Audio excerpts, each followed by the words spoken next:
New Delhi থেকে আপনাকে স্বাগতম। এর আগের পর্বে আপনি দেখেছেন আমরা রাজধানী করে এসে পৌঁছে গেছিলাম এই নিউ দিল্লি। নিউ দিল্লি থেকে এবার আমরা যাব অমৃতসর এবং যাবার জন্য আমাদের বাহন 12715 সাচখন্ড এক্সপ্রেস। এই যাত্রাপথ কেমন, আমি তো ফার্স্ট টাইম যাচ্ছি, তার এক্সপিরিয়েন্স আপনাদের সঙ্গে শেয়ার করব। চলুন শুরু করি।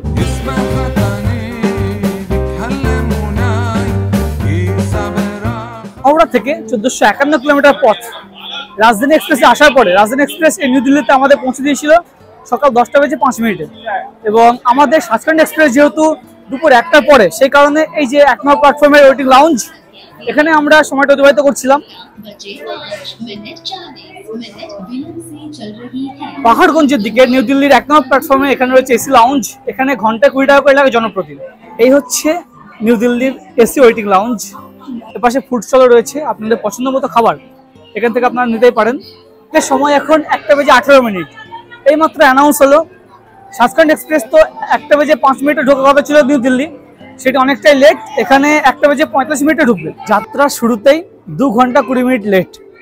আমাদের ট্রেন 12715 সাচখন্ড এক্সপ্রেস নিউ দিল্লিতে 2 ঘন্টা 20 মিনিট লেটে পৌঁছাচ্ছে।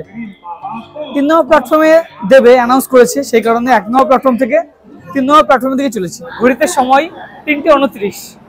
পাহাড়গঞ্জের দিকে, অর্থাৎ আমি 3 নম্বর প্ল্যাটফর্মের উপরে ওভারব্রিজের উপর দাঁড়িয়ে আছি। মানে ট্রেন লেট তো লেট, আরও লেট করে দিচ্ছে।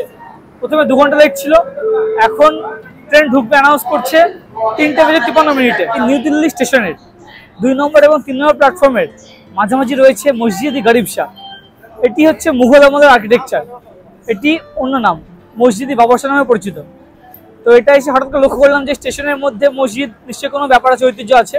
তো গুগল সার্চ করে বুঝলাম যে মুঘল আমলের আর্কিটেকচার। আজ 2 এপ্রিল। দিল্লির রোদের যা তেজ, মারাত্মক গরম।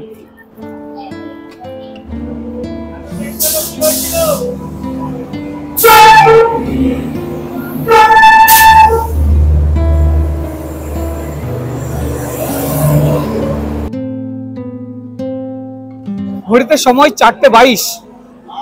যে ট্রেন এই দিল্লিতে 1:05 আসার কথা ছিল, সেই ট্রেন ঢুকছে 4:22। বুঝুন অবস্থা, কতটা ওয়েট করতে হলো। এই যাত্রাপথে আমাদের টিকিট রয়েছে B3-তে। B3 কোচ কিন্তু দিয়েছে হামসফর কোচ।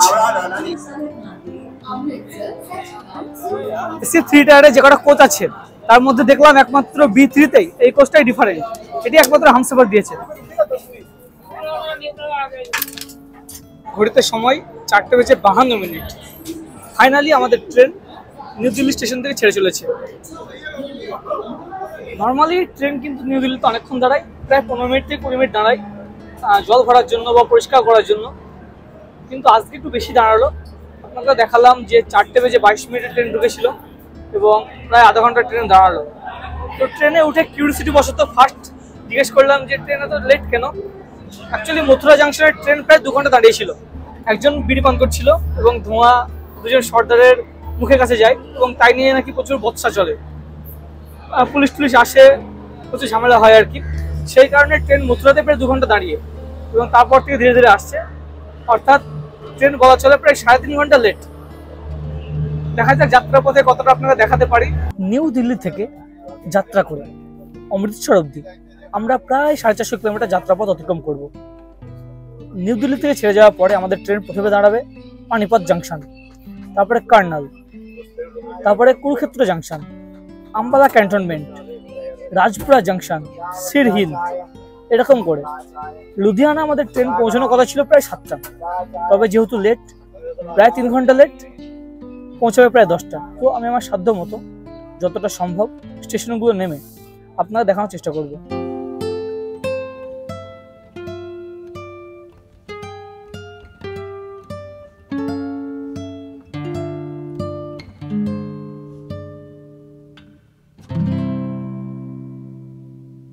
সময় 5:54। নারেলা বলে একটি স্টেশনে দাঁড়িয়ে আছে ট্রেন। ট্রেন কিন্তু আজকে বেশ ভোগাবে, বেশ অসহ্যকর। নিউ দিল্লি থেকে 32 কিলোমিটার আসার পর হচ্ছে এই নারেলা এবং এখানে অনেকক্ষণ তো দাঁড়িয়ে আছে। বুঝতে পারছি না অমৃতসর কখন পৌঁছাবে, কতটা লেট করবে।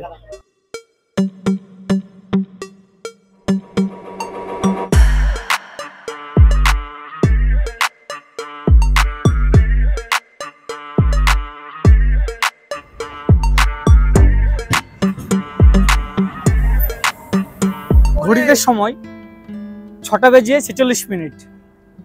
নিউ দিল্লি থেকে 90 কিলোমিটার যাত্রা করে আমরা পৌঁছে গেলাম আমাদের এই সাচখান্ড ট্রেনের প্রথম হল্ট পানিপথ।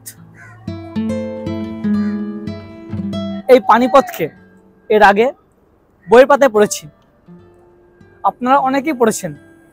1526, 1556 এবং 1761 পানিপথের যথাক্রমে প্রথম, দ্বিতীয় এবং তৃতীয় যুদ্ধের কথা।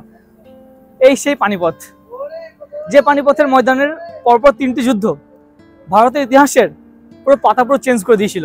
1526-এর সেই যুদ্ধের কথা আপনার মনে আছে। ইব্রাহিম লোদিকে পরাজিত করে মুঘল সাম্রাজ্যের প্রতিষ্ঠা করেছিল বাবর, এবং বাবরের কামানের জোরে ইব্রাহিম লোদি এই পানিপথে পরাজিত হয়েছিল। এই পানিপথ আমাদের সকলের কাছে ইতিহাসের পাতায় তো পরিচিত, এছাড়াও কিন্তু বর্তমানে পানিপথ তাঁতিদের শহর বা কাপড়ের রাজধানী নামে পরিচিত। সে বইয়ের পাতায় পড়ে আসে পানিপথ নিজে এসে দেখলাম এবং আপনারা দেখাতে পারলাম, বেশ লাগলো। পানিপথে আমাদের ট্রেন 2 মিনিট দাঁড়ায় এবং তারপরে আবার আগে ছিল সামনের দিকে। ঘড়িতে জানান দিচ্ছে সময় 7:54। নিউ দিল্লি থেকে 158 কিলোমিটার আসার পরে আমরা এসে পৌঁছে গেলাম কুরুক্ষেত্র জাংশন, অর্থাৎ কুরুক্ষেত্র জাংশন। এই কুরুক্ষেত্র জাংশনে ট্রেন এসে পৌঁছানোর কথা ছিল বিকেল 3:11, তবে 7:55। বুঝতে পারছেন কতটা লেট। ইন্ডিয়ান রেলওয়ের এটাই ব্যাপার, যে ট্রেন একবার লেট হয়ে যায় তাকে কিন্তু লেটেই ফেলে দেয়, তত বেশি লেট হতে লাগে। মানে এই ট্রেনকে দাঁড় করে দিয়ে পাশে একাধিক ট্রেন পাস করাচ্ছে, এরকম ব্যাপার আর কি। একটা জিনিস লক্ষ্য করছি, এদিককার স্টেশনগুলি সব কিন্তু বেশ পরিষ্কার পরিচ্ছন্ন। 8:43 চলে এলাম দিল্লি থেকে 200 কিলোমিটার দূরে আম্বালা ক্যান্টনমেন্ট। এই আম্বালা আমি লাস্ট এসেছিলাম যখন কাসল গেছিলাম, তখন এই আম্বালা থেকে নেমেই আমরা গাড়ি করে চলে গেছিলাম। আম্বালা ক্যান্টনমেন্ট বেশ বড় স্টেশন, বেশ জমজমাট স্টেশন। যেহেতু এই আম্বালা ক্যান্টনমেন্ট বেশ জমজমাট একটি স্টেশন, সেই কারণে এখানে রয়েছে এরকম স্টেশনে বিভিন্ন ফুড স্টল, যেখানে আপনারা স্যান্ডউইচ থেকে শুরু করে ছোলা কুলচে এছাড়া বিভিন্ন খাবার আইটেম পেয়ে যাবেন।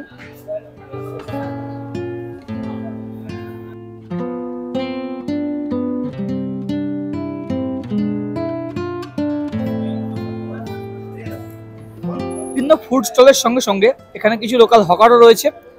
আমি রানিং অবস্থায় হকারের সঙ্গে নিয়ে নিলাম ছোলা কুলচে, 50 টাকা নিল। দেখাচ্ছি গিয়ে সিটে গিয়ে।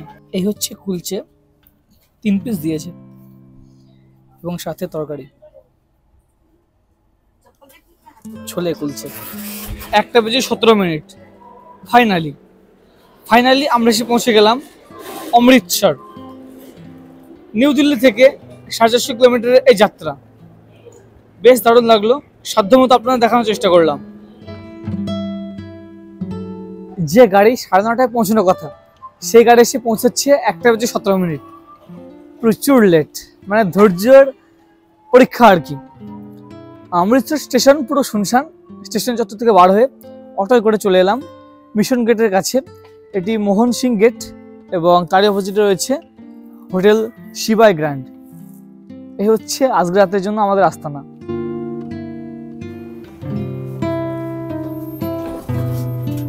চলে এলাম এই শিবাই গ্র্যান্ড হোটেলের 2nd ফ্লোরে। বেশ ভালো পরিষ্কার পরিচ্ছন্ন হোটেল। এই হচ্ছে 203 নম্বর রুম, যথেষ্ট বড় রুম, 4 বেডেড রুম, যথেষ্ট স্পেসিয়াস রুম, ডিলাক্স রুম। এপাশে রয়েছে কিং সাইজ বেড, 2 জন অনায়াসে শেয়ার করে থাকা যায়। এপাশে রয়েছে কিং সাইজ বেড, রুমের ডেকোরেশন বেশ পছন্দ হয়েছে আমার। এপাশে রয়েছে টিভি, একাধিক চেয়ারের বন্দোবস্ত, টি টেবিল, আলমিরা বন্দোবস্ত। এপাশে মিরর সহ লাগেজপত্র রাখার জায়গা। অলরেডি আমি লাগেজপত্র রেখে দিয়েছি। এসি বন্দোবস্ত রয়েছে এবং ফ্যান উভয়ই রয়েছে, যখন যেটা প্রয়োজন হবে সেটা ইউজ করব। এবং রুমের সঙ্গে রয়েছে অবভিয়াসলি অ্যাটাচ টয়লেট। এই হচ্ছে অ্যাটাচ টয়লেট, যথেষ্ট স্পেস রয়েছে। পাশে রয়েছে বেসিন মিরর। এই রুমেই আজকে রাত এবং আগামীকালের রাত, 2টো রাত কাটবে। আগামীকাল সকালে উঠে আমি অমৃতসরের একাধিক চত্বর ঘুরে দেখবো এবং আপনাদের দেখাবো, সেটি একটি অন্য ভিডিওতে। তো বন্ধুরা, এই ভিডিওটা আপনাদের কেমন লাগলো অবশ্যই নিচে কমেন্ট করে জানান। সাথে থাকুন, দেখতে থাকুন। প্রচুর ক্লান্ত বুঝতে পারছেন, এবার ঘুমাতে হবে। আর যে পর্যন্তই, চ্যানেল যদি এখন সাবস্ক্রাইব না করে থাকেন অবশ্যই চ্যানেল সাবস্ক্রাইব করুন। বুঝতে পারছেন আমি চলে এসেছি অমৃতসর, পাঞ্জাব এবং কাশ্মীর চত্বর একাধিক পর্ব করে ভিডিও করব এবং আমার এক্সপিরিয়েন্স আপনাদের সঙ্গে শেয়ার করব।